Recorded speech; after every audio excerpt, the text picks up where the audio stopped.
the new scandal that happened not so long ago involving President Nixon. Did we learn our lesson yet? In the Watergate building in Washington, D.C., several burglars were arrested early in the morning. It might sound like a normal robbery, but it wasn't. The burglars were connected to Nixon's re-election campaign. Well, guess who's not getting elected again now? The burglars wanted to connect the phones to steal secret documents. Can you believe that? That's shocking. No one even knows if Nixon knew about Watergate, but he tried to cover the whole event up. Nixon actually tried to stop the FBI investigation. He even tried to destroy the evidence and also fired staff members who were uncooperative. There was 2 attempts. The first time, the wiretapping didn't work, and the second time, the police were called and they were caught. Later, we found out that Nixon gave the burglars $1,000 in hush money. Over time, however, people involved in the crime began to speak up.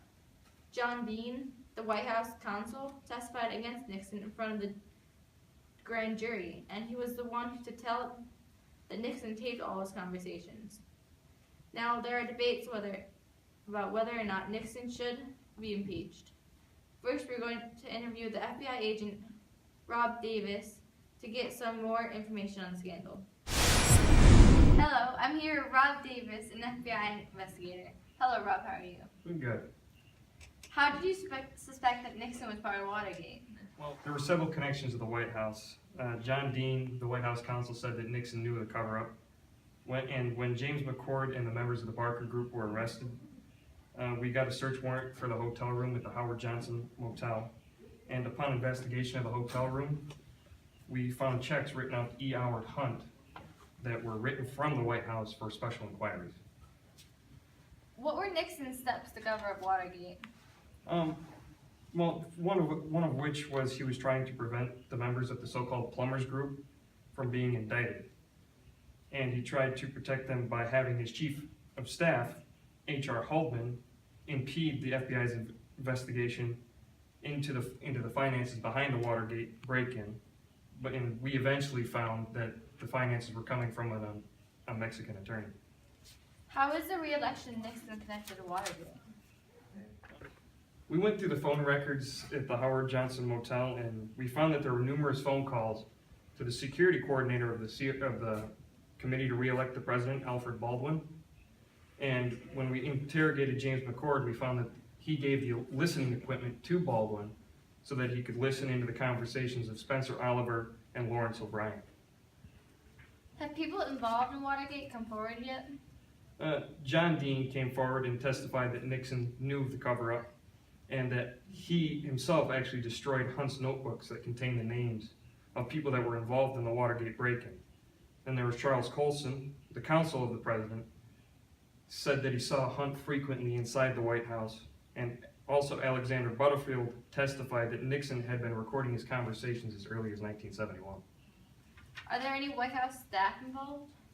A group I'm going to call the Watergate 7, and they include the Chief of Staff, H.R. Haldeman, the Assistant of Domestic Affairs, John Erkelman, the Counsel of the President, Charles Colson, the Assistant Attorney General, Robert Mardine, the Committee to Re-elect the President of the Committee, Keith Parkinson, Attorney General John Mitchell, and Haldeman's assistant Gordon Strucken.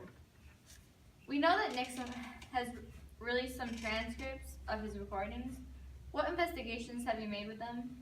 Well, before Nixon even released these transcripts, we tried to subpoena them, and he claimed executive privilege and pretty much threw away our legal subpoena.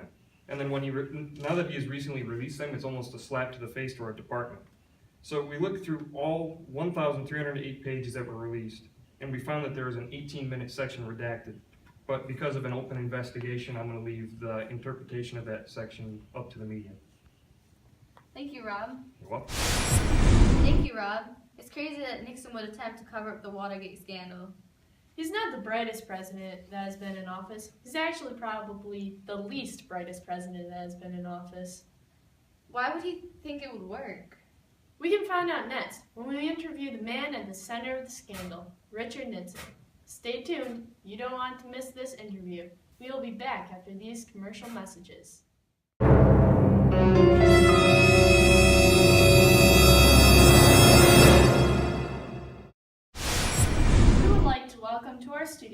person at the center of the scandal, President Richard Nixon. Hello, everyone. Good evening, Nicole. How are you tonight? I'm doing well, thank you. How are you? I'm doing well too, thank you. Good. Now let's get right to it. Nixon, how are you handling the negative attention from this huge scandal? My own administration is conducting our own investigation to what happened inside the Watergate office complex in Washington. Until the investigation is finished, nothing can be certain. But surely there is some evidence that is certain. For example, the evidence of the tapes that recorded your private conversations in the office has been found. Those tapes weren't meant for the public to hear. Their only purpose was to document words that were said in the Oval Office. Those tapes contain private information that was not meant for the public, which is why I didn't want to release the tapes. I wouldn't have been a matter of national security since the tapes had executive and confidential information. Why would you record conversations that weren't meant for other people to hear? Other presidents have done it in the past. If somebody tries to slander what I've said, it'll be documented what I've actually said. Do you have resignation in mind? I don't have resignation in mind. But there is evidence that suggests the Senate is going to impeach you. How do you feel about the possibility of impeachment? They can't impeach me. I didn't do anything wrong. I am not a crook. Thank you, Nixon. He's not a crook. He's got to be kidding. He's the biggest crook in presidential history. And he doesn't think he should be impeached? That's crazy.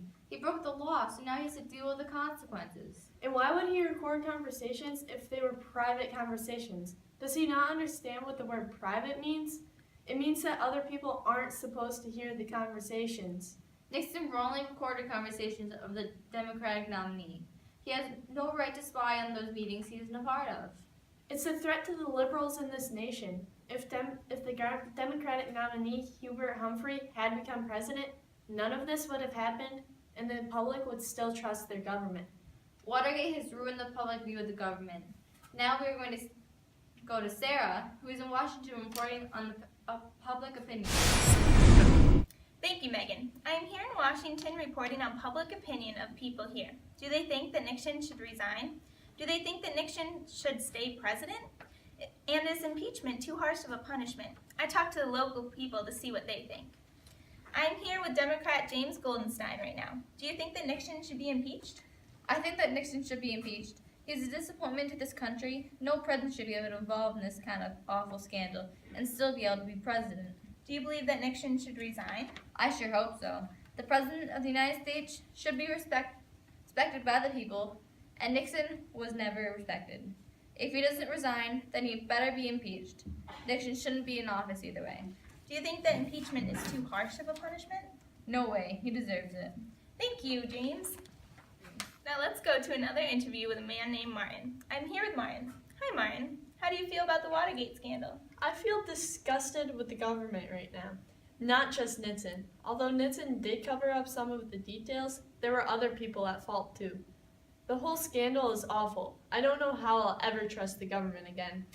What could the government do to gain your trust and support again? The government should have better and uncorrupt leaders in it. The government should do as they promise. The government promises way more than it can do. Thank you, Martin. Now I'm going to interview a lady named Emma. Hey, Emma. How you doing? I'm well. How are you? I'm well, Emma. How do you feel about Nixon being president? I don't think that he should be president. It's ironic because I voted for him, but after the scandal, he makes me mad. Why do you feel mad? We put our trust into our president to do the right thing, and he can't even follow the rules given to every citizen. How is he going to do what's right when it comes to the domestic policy or the foreign policy? I think that this is how most of the public feels. You're not alone in feeling that way, Emma. Thank you. We conducted a public poll, and we found that 73% of American citizens believe that Nixon should be removed from office. That's a lot of American citizens that are unhappy with the government. If Nixon doesn't give up the presidency, he risks taking down our government with him. Now back to you, Megan. Thank you, Sarah. Until next time, this is your nightly news. See you next time.